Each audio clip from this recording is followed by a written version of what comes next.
on Friday. Well, Thursday morning when I heard she was missing, I started praying for her. And I started praying for whoever did it. Lord, please let him be found. And then on Friday, as I'm looking out my window, I see a FedEx truck and an Amazon truck down my road, because they come all the time. And it came to my mind, Lord, would somebody in those trucks ever occur to do something like that? Don't know why that thought came to my mind. And then Saturday morning, I hear the news. And it was horrendous news. This is little 7-year-old Athena Strand. She was reported missing from her home in Paradise, Texas on Wednesday, November 30th. Her body was found 6 miles away 2 days after she was reported missing. And yes, they do have a suspect. Tanner Lynn Horner is his name. He's been arrested and charged with kidnapping and murdering Athena. He's a contract FedEx driver who made a delivery at Athena's home.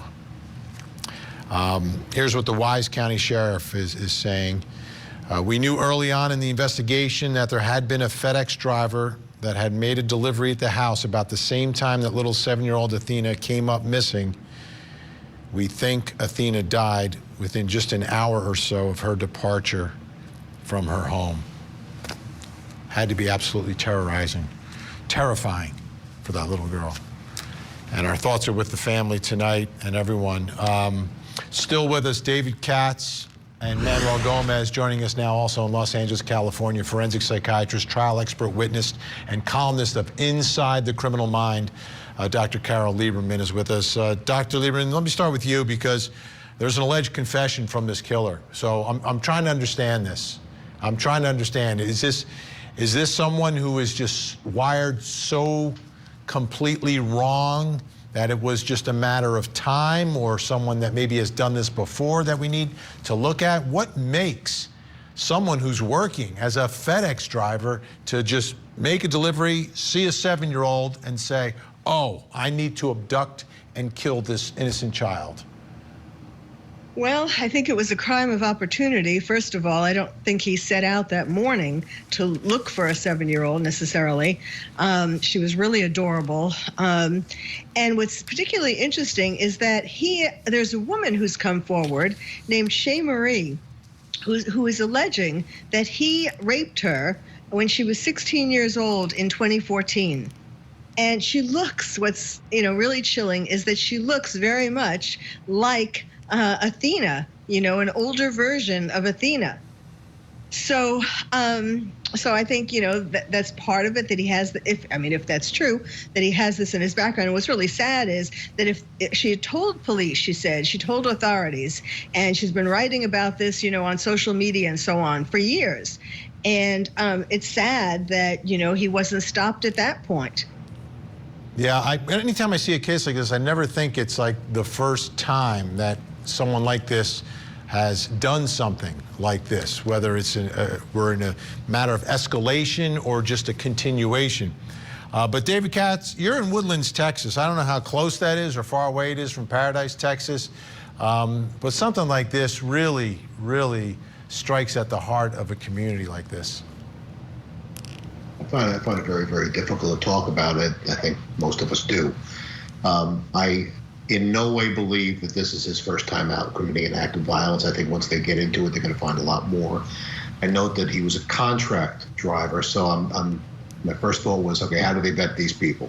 Did they look into his background? Was he given a psychological? I don't know, because there's no way that a person with that kind of compulsive, sick behavior is on that route that morning, and in that one particular case, succumbs to that drive. That's happened before, and I think as we look into his background more, we're going to find some evidence of that.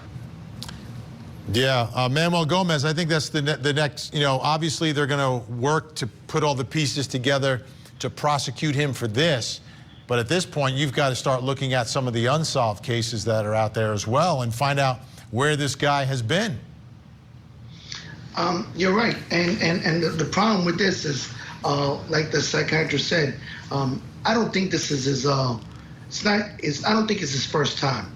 I think he's done this to other people as well. There's no doubt in my mind because, one, this child, as she's pointed out, the strange similarity between the possible rape victim and the child. And second, unfortunately, right now we have a pandemic of missing children happening throughout this country. In the United States alone, in 2022, over 100,000 children have went missing. And I hope that all the parents in America look at this case and realize you can't leave your kids unattended, even if they're in front of your house, even if it's in front of a gated, closed-in enclosure in front of your house. You have to have eyes on them all the time, or have them in the back. You cannot have them in the front, and it's sad. And I hope everyone takes this as a lesson because it's heartbreaking. And my condolences go out to this family. Dr. Carol Lieberman, do you think someone like this, again, if he is the one who is responsible, there's an alleged confession here, sought out this type of work? We always talk about pedophiles sometimes trying to become a coach or, some sort of position like that where they can get to children. I wonder if when he's looking for some work, he's like, oh, this could be an opportunity. I just go from house to house to house. Sooner or later, I'm going to come across someone, and I've got this great truck that I could just, throw them in. Well, but that is kind of the chances of meeting a child aren't as good as, let's say, working at the park, for example, as a cleaner at the park. Or, there are other jobs where you might have more chance. But he's a very interesting guy. Because his Facebook account, for example, he describes himself as an Aspie, which is a form for Asperger's. He's talking about that. Well, this would indicate that he thinks, in any case, that he has Asperger's, which is high-functioning autism. And he says, Aspie, non-neurotypical, musician, metalhead, love is stupid, and not to mention completely asinine. He has a number of posts that seem to show that he was very hurt by love. He also has pictures of a baby, presumably his baby, about 1 year old, that he has on his Facebook. Could be somebody else's baby, but so he's a very complicated man. Now, is he going to use, or is his defense attorney going to use Asperger's, if he does have Asperger's, as for psychological defense? Probably, but he'd have to prove that was true. So I don't know if he picked that job necessarily, but I think he's very complicated, and not in a good way. Yeah, well, we do know in Texas they do still have the death penalty, so we'll see what prosecutors do in this one. Our guests are staying with us. We're going to talk more about what happened in Texas.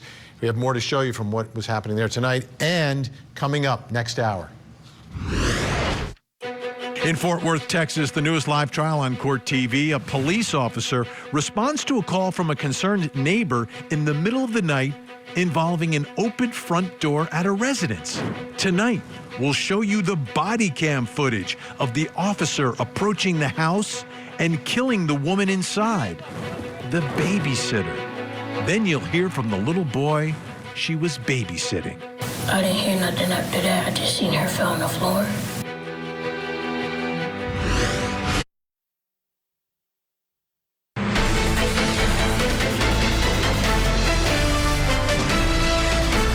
He's evil. There's nothing nobody can say or do to bring her back. But I can't see how he can sit here and deliver people's stuff and just take off. It's no, there's no words for it. Neighbors of the murdered 7-year-old girl who was allegedly abducted and murdered by a driver hired by FedEx. He is now in custody, allegedly has confessed to all of this.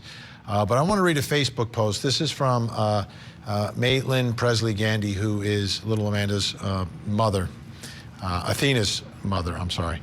Take a listen, I want the world to know my baby, my first true love, the reason I breathe. This is Athena in our home in Oklahoma when she was 3. I'm not sure why it popped up on my Facebook now, but I love my daughter beyond words, and I will always love her. I cannot describe the pain and absolute anger I feel. Missing her doesn't cover how I feel. My daughter's name is Athena Presley Monroe Strand, which she would happily announce to anyone listening And anyone not listening, she would make listen. My princess was taken from me from a sick, cruel monster for absolutely no reason. Athena is innocent, beautiful, kind, intelligent, and just the brightest, happiest soul you could ever meet. I don't want her to be the girl known as the one murdered and discarded by a monster. I want everyone to know, every single person in the world, that this is my baby, and my baby was taken from me. I want everyone to know her face and her voice and just how wonderful of a person she is. Dr. Carol Lieberman, I don't know how Mom recovers from this. Really, really heartbreaking. You know, one of the things she also wrote was about when Athena was born, or when she was growing up, the biological mother and father said to each other about how beautiful she was, and they were worried about her because of that. In other words, that she would be very tempting to a monster. What's also hard for the biological mother is that the daughter Athena had a fight with her stepmother, where the stepmother said, "We had a little bit of an argument," and apparently that was this has happened before, times before, where then Athena runs out into the front, or runs away in any case, and so you know. It's so hard, and she was supposed to go back to her biological mother for Christmas, and she was supposed to be with her father and stepmother for the school term, the fall term, and then go back to her mother for Christmas. I mean, you know, of course, the biological mother is, you know, questioning herself and thinking, oh, why did I let her go there? And if she had been with me, you know, people do that. When a loved one dies, they just ask themselves, well, I should have done this or I should have done that. I mean, yes, it just makes it that much more painful. Those images that you just saw, though, from moments ago, that's from earlier this evening. The vigil that is taking place, Court TV cameras are there. And wow, look at the whole community coming together. Speaks volumes about you should be able to live in a place like that, and it should be safe. And for this little girl, it wasn't. David Katz, you alluded to this a little bit, but you do corporate security. Is there a way for a company to screen someone to find out, to make sure you're not hiring a potential pedophile, sex offender, potential killer? Are there things that corporate America can do, especially when you're in a business where your employees are, you know, out in the public? Well, yeah, first of all, nothing is foolproof. We know that because we've had people in sensitive law enforcement positions who've turned out to be, you know, horrific monsters as well. You certainly do a background investigation, particularly interviews of people who know you, because people who are smart enough to make these psychological profiles, like, you consider yourself a person of average motivation, less than average motivation. I mean, you can game these. I don't care how many times they ask you the same question. If you're a creature like this, you may be able to game that. So you want to get a sense about the person from other people. There's a lot of restrictions on the use of polygraph equipment these days. They don't let you do that as readily as they used to. The answer is yes, but they're not foolproof. All right. Again, our thoughts are with the family and that entire community who's just broken tonight.